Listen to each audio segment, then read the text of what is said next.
আসসালামু আলাইকুম এভরিওয়ান।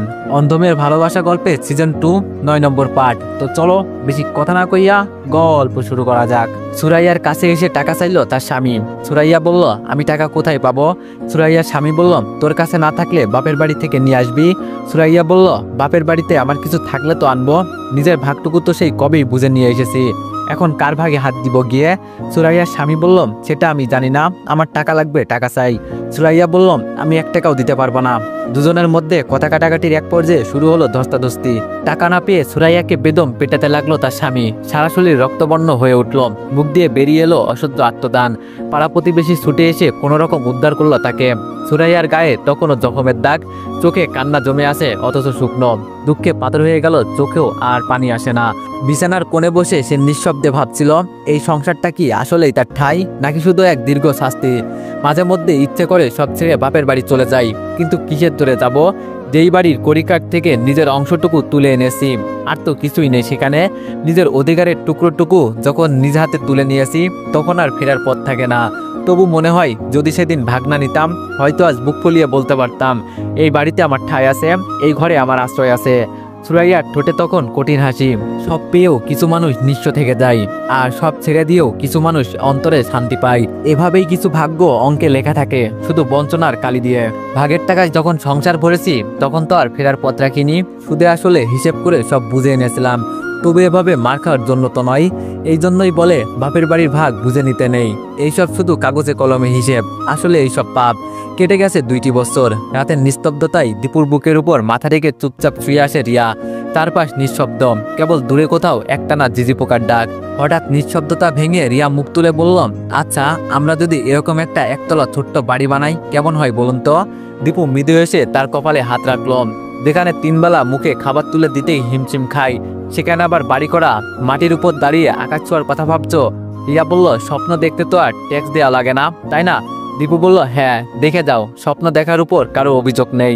রিয়া বলল, জানেন, আমি ভাবছিলাম আপনাকে একটা মুদির দোকান দিয়ে দিলে কেমন হয়? দীপু এবার হালকা অবাক হয়ে তাকালো। দীপু বলল, রিয়া, গত কয়েক মাস ধরে তুমি এমন কল্পনার জগতে ঘুরে বেড়াচ্ছ কেন? আজ মুদির দোকান, কাল বাড়ি, পরশু ফ্রিজ, ব্যাপারটা কি?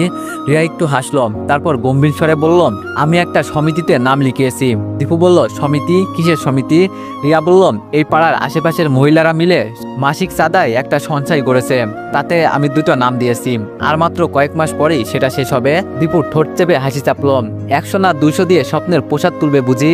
রিয়া বলল, আপনি শুধু মজা করেন, ভালো লাগে না আমার। আমি কিন্তু ভেবেই ফেলেছি, অন্যের বাড়িতে বাসা ভাড়া আর নয়, একদিন আমাদের নিজের একটা ছাদ হবে, যেখানে ছেলে মেয়ে দৌড়ে বেড়াবে। সেই বাড়ির বারান্দায় বসে 1 কাপ চায়ে ভাগ নেব আমরা 2 জন। দীপু এবার আর কিছু বলল না, শুধু গভীর চোখে তাকিয়ে রইল রিয়ার দিকে। যেই চোখে ভয় ছিল না বাস্তবের, সেই চোখে স্বপ্ন নামক অদম্য সাহস। দীপু বলল, রিয়া, এই শহরের মাটির দাম জানো তুমি? স্বপ্ন দেখতে তো দোষ নেই, কিন্তু স্বপ্নেরও একটা সীমা থাকা উচিত। তোমার ওই 2টা সমিতি মিলে বড়জোর লাখখানেক টাকা হবে। এই টাকায় এই শহরের জমির 1 কোণাও কিনতে পারবে না। আমরা যারা দিন এনে দিন খাই, বাসা ভাড়ায় মাথা গুঁজে আছি, তাদের পক্ষে নিজের বাড়ির স্বপ্ন না বিলাসিতা। দীপুর কথাগুলো নিঃসন্দেহে বাস্তবতায় ঘেরা, তবুও রিয়ার মুখে ভেসে উঠল একরাশ নিঃসঙ্গতা। হঠাৎ করেই কেমন যেন মলিন হয়ে গেল তার মুখখানা। কান্না না এলো, তবু চোখের কোণে চিকচিক করলো। স্বপ্নের ভিতরটা যেন আচমকা দুলে উঠল মাটির ভিতর থেকে। সে চুপচাপ মুখ ফিরিয়ে নিল, জানালাটা খুলে দিয়ে এক দৃষ্টিতে জানালার দিকে তাকিয়ে রইল। বাইরে অন্ধকার, কিন্তু তার চোখে তখনও আলো, কারণ সে জানে স্বপ্ন যারা দেখে তারা একদিন নিজস্ব আকাশ খোঁজে। পেছন ফিরে দেখে দীপু তলিয়া গেছে গভীর নিদ্রায়। ধীর পেয়ে এগিয়ে গিয়ে দাঁড়াই রিয়া সেই অর্ধভাঙ্গা চুকেছের সামনে।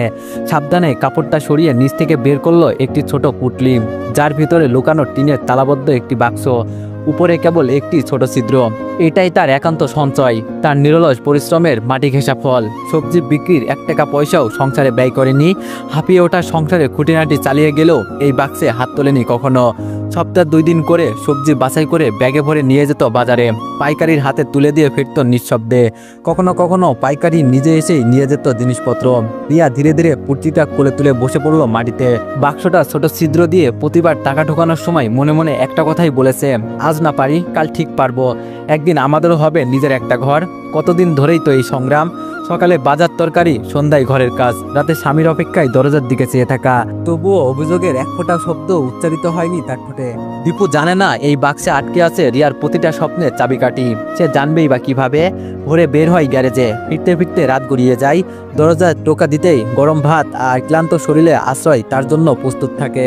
এই দিক সেই দিক তাকানোর সময় বা কখন। তবুও মাঝে মধ্যে রিয়াকে ঘরে না পেলে কাকিকে জিজ্ঞেস করত, কিন্তু কাকির ঠোঁটের ফাঁকে একটি শব্দ উচ্চারিত হতো, এ যে রিয়ার বারণ। বাজার বিক্রির ব্যাপারে দীপু যেন টু শব্দটিও না জানতে পারে। রিয়ার চোখ নামায় বাক্সটার দিকে, যেন নিজের বুকের ভিতর সঞ্চয় করা বিশ্বাসকেই দেখছে। এই টাকাগুলো কেবল টাকা নয়, এগুলো এক অদৃশ্য লড়াইয়ের নিঃশব্দ সাক্ষী। তারপর আস্তে করে মুখে এক চিতলে হাসি খেলে যায়। স্বপ্ন তো আমি দেখতেই পারি, সেই স্বপ্নের দাম দিতেও আমি রাজি। কেবল একদিন যেন সেই স্বপ্নই পূরণ হয়। রিয়া বাক্সটা সাবধানে আগের জায়গায় রেখে ধীরে ধীরে এসে দীপুর পাশে শুয়ে পড়ল। বুক ভরা ক্লান্তি, মাথা ভরা স্বপ্ন, দুটোতেই চাপা এক অভিমান মিশে রইল। এইদিকে মাসখানেক হলো মৃদুল পাড়ি দিয়েছে বিদেশে, সঙ্গে নিয়েছে পারমিতাকে। বৃদ্ধ মা বাবার মুখটার দিকেও একবার ফিরে দেখেনি। বিদেশ যাত্রার আগে বাজার সদাই করে গিয়েছিল বটে, তার সামান্য কয়দিনের সঞ্চয়। তারপর থেকে আর কোনো খোঁজখবর নেই। মৃদুল কবে ফিরবে, আদেও ফিরবে কিনা সেটাও আজ অজানা। প্রতিদিন দুপুর গড়ালে পাশের বাড়ির দুই একজন দয়া করে এসে খোঁজ নেয়, জিজ্ঞেস করে, চাচা কিছু লাগবে, চাচি খেয়েছেন তো। ভাগ্যের কি নির্মম পরিহাস, একটি নয় দুইটি নয়, 4টি সন্তান থেকেও এই গোদলির প্রান্তে এসে তারা যেন দাঁড়িয়ে আছে এক নির্জনতা আর উপেক্ষার ছায়ায়। জন্ম দিয়েছিল যাদের, তারাই যেন আজ জন্মদাতা বাবা মার অস্তিত্ব ভুলে বসেছে। প্রতিদিন মা জানালার গ্রিল ধরে তাকিয়ে থাকেন, হয়তো কেউ আসবে, কেউ একটুখানি দরজায় কড়া নাড়বে, হয়তো কেউ বলবে, মা কেমন আছো। কিন্তু না, দিন গড়িয়ে সন্ধ্যা যায়, সন্ধ্যা গড়িয়ে রাতের আধারে মিলিয়ে যায় সব আশা। রাত কেটে ভোর আসে, কিন্তু সেই পথ এখন শুধু শূন্যতার দিকে খুলে আসে। মেয়েরা নিজেদের সংসার এমনভাবে ডুবে আছে যেন পিছনে পড়ে থাকা মা বাবার কোনো ধ্বংসপ্রায় গাছ, যার দিকে ফিরে তাকানোর সময় নেই কারোর। তারা ভালো আছে কিনা, ওষুধ শেষ হয়ে গেছে কিনা, সেই সব জানার প্রয়োজনে যেন ফুরিয়ে গেছে। মৃদুলের যাওয়ার পর আর ফোনটা বেজে ওঠে না। মা বারবার চার্জ দিয়ে রেখে দেয়, কিন্তু স্ক্রিনে কেবল সময় বদলায়, কারণ নাম ভেসে ওঠে না। বাবার চোখে এখন আর জল নেই, তার কান্নাও যেন মিশে গেছে শুকিয়ে যাওয়া পাতার সোদা গন্ধে। শুধু মাঝে মধ্যে স্তব্ধ রাতে পাশ ফিরে বলেন, দীপু থাকলে হয়তো এমন হতো না। ও বুঝতো মা বাবা কতখানি অভিমানের ভার বইতে পারে। তারপর একটুখানি থেমে হঠাৎ বলে ওঠেন, আমরা বুঝি খুব বেশি ভুল করে ফেলেছি, তাই এমন শাস্তি আমাদের কপালে। দুনিয়াতেই বুঝি হিসাব মিলছে পাপ পুণ্যের। মা চুপ করে থাকেন, কিছু বলেন না। তার চোখেও একটানা তাকিয়ে থাকা পথটা কুয়াশায় ঢেকে যায়। তবুও তারা বসে থাকেন, যেন একদিন ঠিক কেউ ফিরে আসবে, একবার বলবে, মা বাবা আমি এসেছি। রিয়াদের বাড়িতে চুলোচুলি যেন নিত্যদিনের বিষয়। এক যা আরেক জায়ের দিকে কেবলই কাদা ছুঁড়ে চলে। অভিযোগ, অপমান, বিচ্ছেদ ভরা কথার ঝড়। বড় ভাবি কণ্ঠে বিষ মিশিয়ে বলেন, তোর স্বামী জেলে পুষে মরছে, তাও তোর মুখে একটু দুঃখের রেখা দেখি না। এতটাই পাষাণ হলি তুই, সবই তোর পাপের ফল ছোট। ঠিক এই জন্যই তোর আল্লাহ বিচার করছে দুনিয়াতেই। বড় ভাবির কথায় মেজ ভাবির চোখে আগুন জ্বলে উঠল। হাতের আঁচল কোমরে গুজে দাঁতে দাঁত চেপে বললেন, কি বললেন? পাপের ফল? আপনি তো ভাবি, কিন্তু মনে আপনার ময়লা ঢের। আমার স্বামী ভুল করেছে ঠিকই, কিন্তু আপনার স্বামী কি সাধু? এভাবেই দুই ভাবিদের মধ্যে ঝগড়া প্রতিনিয়ত লেগেই থাকে। এইদিকে তাসনিমের মৃত্যুর পর বাড়িতে ঠাঁই পেলেও এক মুহূর্তের জন্য শান্তি মেলেনি রুষার। শাশুড়ির কথার খোঁচা যেন বিষধর তীরের মতো প্রতিনিয়ত বিদ করে চলেছে তাকে। শাশুড়ি বললেন, গত বছর থেকে যে বলছি একটা বাচ্চা হইল না কেন? বাচ্চা কি হইতেছে না, নাকি আর হইবই না? মুখে করুণা, কিন্তু কণ্ঠে অবজ্ঞার সুর। রুষা নিঃশব্দ চেপে বলল, আল্লাহ না দিলে আমি কি করব মা? জোর করে তো কিছুই করা যায় না। শাশুড়ি ঠোঁট বেঁকিয়ে বললেন, আল্লাহর কথা মনে ছিল না যেদিন আমার নাতিরে পানিতে ফেলে মারলি? রুষা বলল, আমি ইচ্ছা করে মারিনি মা। কেউ কি পারে নিজের সন্তানকে পানিতে ডুবিয়ে মারতে? আমার বুকের রক্ত দিয়ে গড়া ছিল সে। শাশুড়ি রুষ্ট হয়ে মুখ ঘুরিয়ে চলে গেলেন। তবে চলে গেলেও শান্তি নেই। দিনে 3 বেলা নিয়ম করে ছেলের কানে কানে ঝরে পড়ে 20 বাক্য। তোর বইয়ের মুখে মায়া নেই? কোলে সন্তান আসবে কেমন করে? মানুষ যা করে তার ফল পায়, ওর কোলে কিছুই আসবে না। ওই মেয়ে অপয়া। রুষা শুনেও না শোনার ভান করে, কিন্তু রাতের অন্ধকারে বিছানায় চুপচাপ শুয়ে থাকতে থাকতে চোখের কোণে গড়িয়ে পড়ে 2 ফোঁটা জল। সে জানে তার দুঃখের হিসাব কোনো হিসাবের খাতায় লেখা নেই। কখনো স্বামীকে কিছু বলতে চাই, তোমার মা আমাকে ঘৃণা করে, আমি তার পায়ে ধুলোর মতোই নয়। কিন্তু স্বামীর মুখের দিকে তাকিয়ে চুপ করে যায়। সে শুধু ভাবে, তাসনিমকে হারানোর দায় যদি একা আমার হয়, তবে বাকি জীবন হয়তো এভাবেই কাটবে বিনা অপরাধে শাস্তি পেয়ে। রিয়ার কপালে চিন্তার গভীর ভাঁজ। স্বপ্ন ছিল একদিন নিজে একটা ছোট্ট বাড়ি বানাবে, যেই বাড়ির প্রতিটা ইট প্রতিটা দেয়াল হবে তার হাতে করা। একটা উঠান হবে যেখানে দুপুরে বসে চায়ের কাপ হাতে নিয়ে স্বপ্ন দেখবে, এই তো আমার ঠিকানা, আমার আশ্রয়। কিন্তু দীপুর কথাগুলো জানো সেই স্বপ্নের মুহূর্তেই গুড়িয়ে দিল। তার ভিতরটা হু করে উঠল, এমন তো কথা ছিল না। বাড়ির আঙ্গিনা জুড়ে লতাগুলোর মতো স্বপ্ন বুনেছিল সে, যেখানে কারো চোখ রাঙানিতে, কারো গলা চড়িয়ে বলা কথাই আর কারো সিদ্ধান্তে তার সংসার ভেঙে যাবে না। চেয়েছিল এমন এক আশ্রয় যেখানে মেয়ের বুকের মধ্যে জড়িয়ে রাখতে পারবে, যেখানে রাতভর বৃষ্টি নামলেও তাদের মাথার ছাউনি ভিজবে না, যেখানে তাদের ছোট্ট ছোট্ট সুখ কারো অনুমতির অপেক্ষায় থাকবে না। কিন্তু সেই মুহূর্তই দীপুর ক্লান্ত মুখখানা চোখের সামনে ভেসে উঠল, চোখের নিচে কালি, মুখে অবসাদ। এই মানুষটাই তো তার জন্য, এই সংসারের জন্য দিনের পর দিন শরীরটাকে ঘষে পাথরে পরিণত করেছে। 18 বছর বয়স থেকে আজ 40 ছুঁই ছুঁই, তবুও কোনোদিন ক্লান্তির নাম নেয়নি মুখে। রিয়ার চোখ ভিজে এলো। আমি যদি আমার স্বপ্নের জন্য আপনাকে আর একটু কষ্ট দিই, সেটা কি খুব স্বার্থপরতা হবে? আমি যদি একটুখানি আশা রাখি যে একদিন এই সঞ্চয়ে একটা মাথা গোজার ঠাঁই হবে, সেটা কি অন্যায় হবে? নিজেকেই প্রশ্ন করলো সে, আর উত্তর পেল না। শুধু বুকের ভেতর থেকে একটা না হু শব্দ বের হতে লাগলো। হয়তো সে জানে এই দুঃখগুলো লেখা হয় হাওয়ায়, আর স্বপ্নগুলো টিনের বাক্সে তাড়া পড়ে, নিঃশব্দে জমে যায় দিনের পর দিন। একটা সময় মানুষ স্বপ্ন দেখে, আর একটা সময় এসে সেই স্বপ্নগুলোই মাটিতে গুড়িয়ে বাঁচতে শেখে। নিজেকে এইভাবেই সান্ত্বনা দিল রিয়া। তবুও বুকের গভীরে কোথাও যেন একটু ক্ষীণ কণ্ঠস্বর বলে উঠল, আবার যদি কখনো সুযোগ আসে, যদি একদিন সামান্যটুকু জমা হয়, তবে এক কোণের একটা টিনের ছাউনি হলেও হবে নিজেদের। এই আশাতেই রিয়া আবার চোখ বন্ধ করে। ভাঙা ছাদের ফাঁক দিয়ে রাতের আকাশে তারাগোনা চলতেই থাকে। স্বপ্নগুলো হয়তো এখন ঘুমিয়ে পড়েছে, কিন্তু একেবারে মরে যায়নি। মান অভিমান ভুলে অবশেষে রিয়ার নম্বরে হাত রেখেছিল তার মা। প্রথমবার, দ্বিতীয়বার, তবুও কেউ ধরেনি। তৃতীয়বারে যখন রিংটা থেমে গেল, উপর প্রান্ত থেকে ভেসে এলো এক শান্ত কণ্ঠস্বর, আসসালামু আলাইকুম মা। মা বলল, ওয়ালাইকুম আসসালাম। কেমন আছিস মা? রিয়া বলল, ভালো আছি, তোমরা কেমন আছো?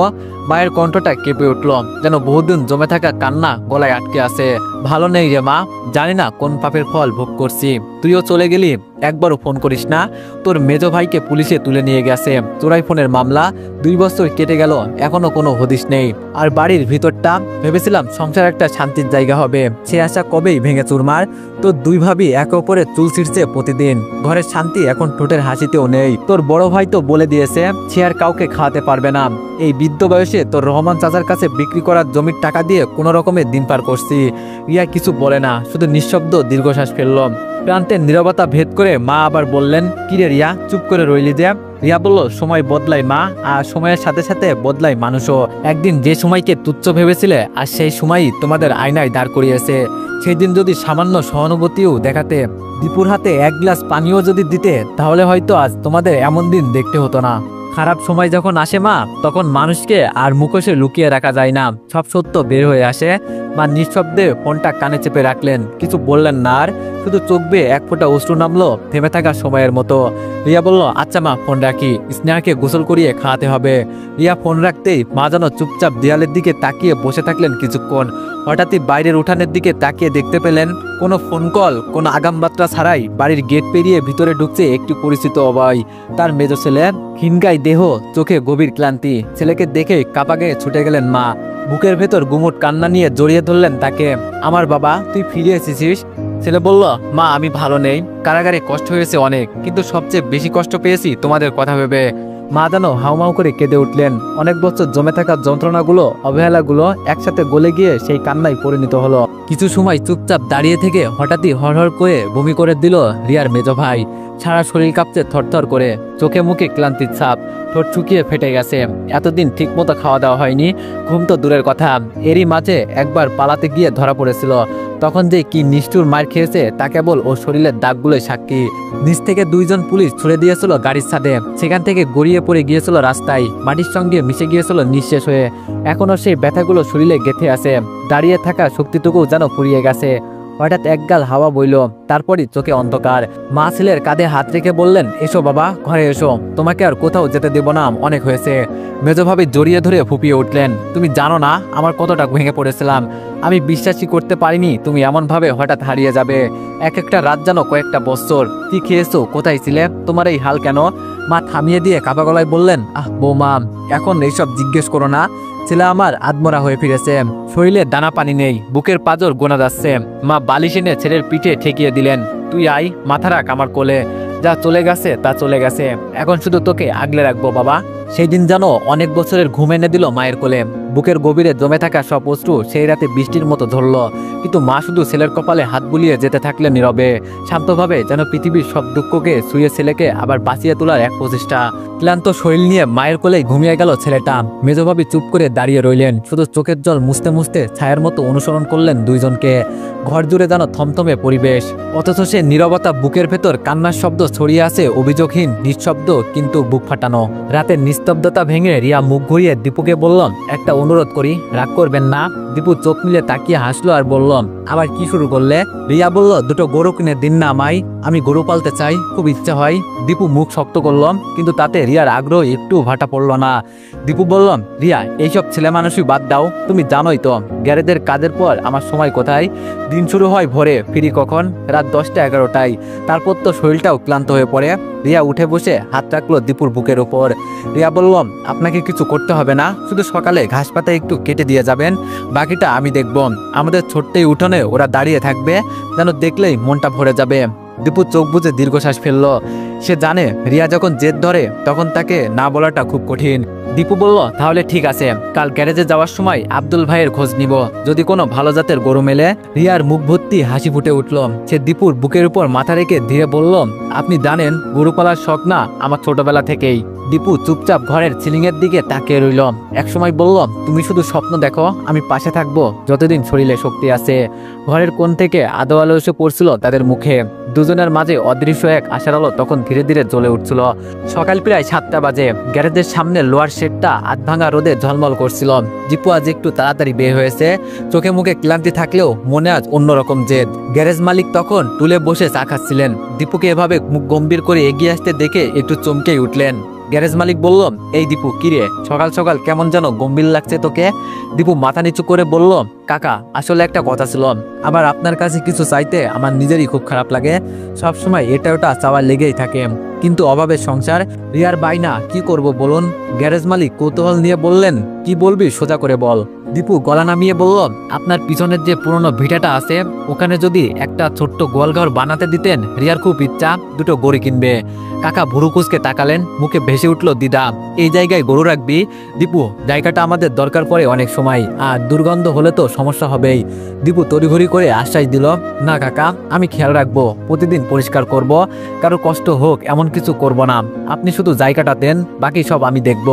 গ্যারেজ মালিক কিছুক্ষণ চুপ করে রইলেন। দীপুর গলার ভেজা সুর আর চোখের আকুলতা দেখে শেষমেশ একটু নরম হয়ে বললেন, ঠিক আছে, তুই যখন এত করে বলছিস, তবে দেখ পরিষ্কার পরিচ্ছন্নতা যাতে ঠিক থাকে, দুর্গন্ধ হলে কিন্তু একদিনও রাখবো না, এই বলে দিলাম।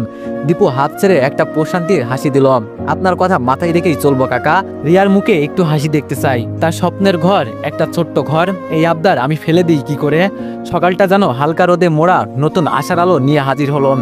দীপুর মনে তখন একটাই চিন্তা, এই ছোট্ট স্বপ্ন হয়তো খুব দামি নয়, কিন্তু ভালোবাসা দিয়ে গড়া। আর সেই স্বপ্ন বাস্তব করতে হলে আজ থেকে শুরু করতে হবে। দীপু বাড়িতে ফিরে রিয়াকে খবরটা দিয়ে আবার গ্যারেজে চলে গেল। খবরটা শোনার পর রিয়ার চোখ যেন এক আলো জ্বলে উঠল। মেয়েটা যে বাইরের কঠোর বাস্তবতাকে জয় করতে শিখেছে, এখন সে নিজের স্বপ্নটাকে বাস্তবে রূপ দিতে চায়। মেয়ে হয়েও পুরুষের মতো কাঁধে তুলে নিয়েছে ঘর গড়ার বোঝা। হয়তো দীপু সবটা দেখে না, তবু সে জানে এই স্বপ্নটা শুধু তার একার না, তাদের দুজনের। রিয়ার টিনের বাক্সটা টেনে বার করলাম, সাবধানে কাপড় মোড়ানো কিছু টাকা বের করলাম, 1010 মতো হবে। স্নেহা তখন কাকের সাথে খেলায় ব্যস্ত। এই দিক দিয়ে ভালোই হয়েছে, অন্তত কিছু সময় রিয়ার জন্য নিজের কাজটা গুছিয়ে নেওয়ার সুযোগ মিলেছে। একটি ভ্যানে করে রিয়া বাজারে গেল, সেখান থেকে কয়েকটি বাঁশ আর কিছু টিন কিনে বাড়ি ফিরে আসে। বাঁশগুলো ভ্যানলা সাইডে নামিয়ে দিয়ে গেল, কিন্তু টিনগুলো এক এক করে নিজ হাতে নামিয়ে বারান্দায় গুছিয়ে রাখলো রিয়া। তার চোখ মুখে ক্লান্তি ছিল, কিন্তু তাতে আনন্দের এক পরত লুকিয়েছিল। রাতে দীপু বাড়ি ফিরতেই তার চোখ আটকে গেল বারান্দায় রাখা জিনিসগুলোর দিকে। পুরুকুসকে রিয়াকে জিজ্ঞেস করলো, এতগুলো বাঁশটিন এগুলো কোথা থেকে এলো? রিয়া মৃদু হেসে বলল, আমি এনেছি। দীপু বলল, তুমি এনেছো কেন? রিয়া বলল, গরুর জন্য যে গোয়ালঘর বানাবেন তার জন্য এগুলো লাগবে না। দীপু অবাক হয়ে জিজ্ঞেস করলো, এত টাকা কোথায় পেলে রিয়া? রিয়া বলল, ধরে নিন গুপ্তধন। দীপু বলল, মজা করো না রিয়া, আমি যা জিজ্ঞেস করছি সেটা বলো তো। রিয়া বলল, আমি জমিয়েছি। দীপু বলল, কি বলো? আমি তো কোটি টাকা রোজগার করি না, যে তুমি সমিতিও চালাও আবার আলাদা করে জমাও। রিয়া বলল, আপনারাই সংসার চলতো, আর আমি জানতাম আমার ঘামের টাকা। জানেন, বাড়ির আঙ্গিনার পেছনে জমিটুকু যে ফসল ফলিয়েছি, সেই সবজি আমি নিজে হাতে তুলেছি। আশপাশ লোকজন কিছু নিয়ে যেত, বাকিটা পাইকার এসে নিয়ে যেত। দীপু নীরব হয়ে তাকিয়ে রইল সেই মেয়েটার দিকে, যে মেয়ে হয়ে পুরুষের সমান কাঁধে নিয়েছে সংসারের বোঝা, স্বপ্নের ভার। হয়তো সে কখনো দেখে উঠতে পারিনি রিয়ার ঘামে ভেজা চোখ, ফসলের মাটিতে লুটিয়ে পড়া ক্লান্ত দুপুর। তবু এখন বুঝতে পারছে এই মেয়ে শুধু গরু চায় না, চাই নিজের ঘরে নিজস্ব ছাদ, চাই স্বাধীনতার শান্ত নিঃশ্বাস। রিয়া চুপচাপ পাশে গিয়ে দাঁড়ায়, দীপুর হাতটা আলতো করে ধরে বলে, এই কষ্ট আমি শেষটাই নিয়েছি, কারণ আমি জানি আমাদের একটা নিজের ঘর হবে।